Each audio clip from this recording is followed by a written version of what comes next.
Article 5 was something that I really wanted to put into the Constitution, and that was that sponsors of any initiative have to be natural persons. That means they can't be corporations. They have to be human beings. Since only human beings can vote, therefore only human beings, citizens, can be the ones that can sponsor an initiative under this process. And then Section 6, now we come to the issue of financing of initiatives. And therefore, this is very vital. And that is that since only human beings can vote, therefore only human beings can donate money for an initiative or against an initiative. No corporations in any way can donate money for or against an initiative.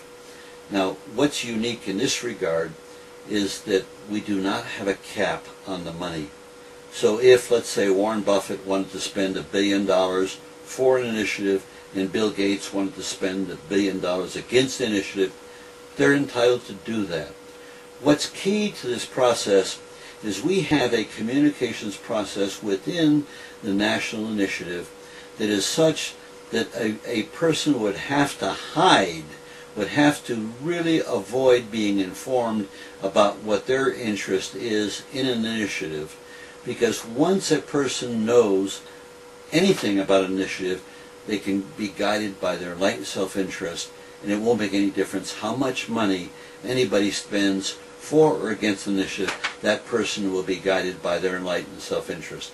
So don't worry about how much money is spent to try and persuade you. Once you know what's in money can bribe and buy legislatures. It can buy politicians, but it can't buy you, the majority of citizens, because you'll be voting for your enlightened self-interest.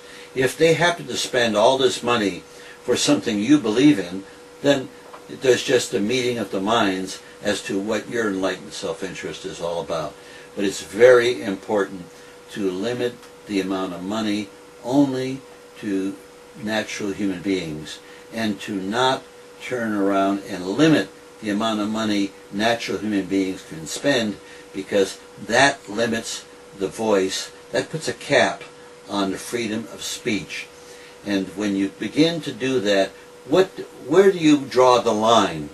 Do you say that a millionaire can't speak, but a person who has $100,000 can speak, or a person who can just get a megaphone can speak?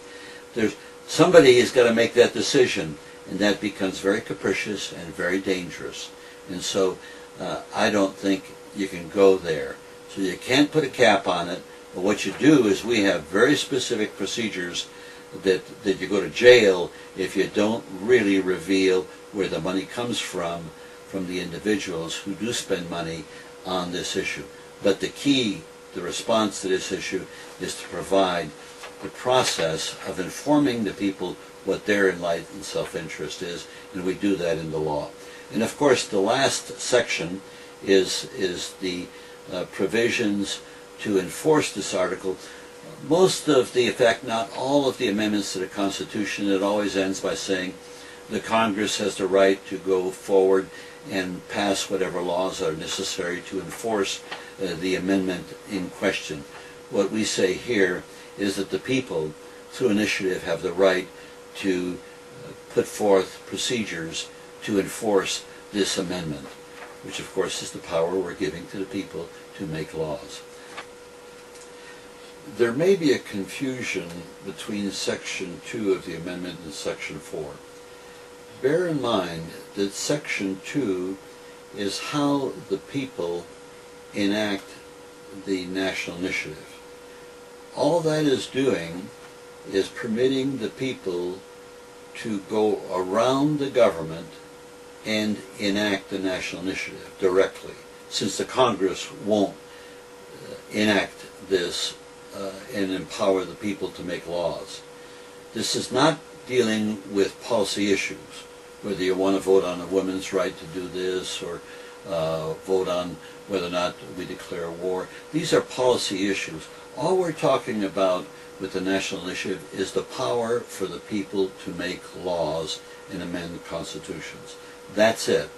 And so Article 2 is how the people can do this by voting in this election being conducted by Philadelphia 2.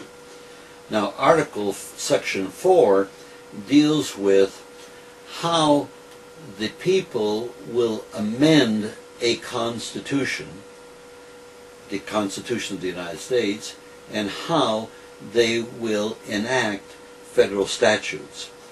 They will amend the Constitution of the United States through 2 elections, voting on a majoritarian basis. In other words, let's say you and I put forth a constitutional amendment. The first election that will take place will vote for that amendment. If it passes, it has to have another vote 6 months later, but no longer than a year later. And it has to have another majority vote. If it doesn't get another majority vote, it fails completely. If it gets another majority vote, then it is accepted as an amendment to the Constitution.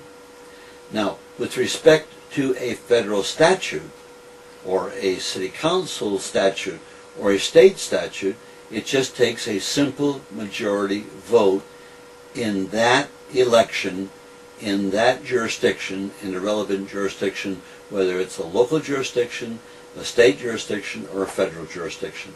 I hope that clears up the difference between Section 2 and Section 4 of the Democracy Amendment. That's all there is to the amendment of the Democracy Amendment that's embodied in the National Initiative.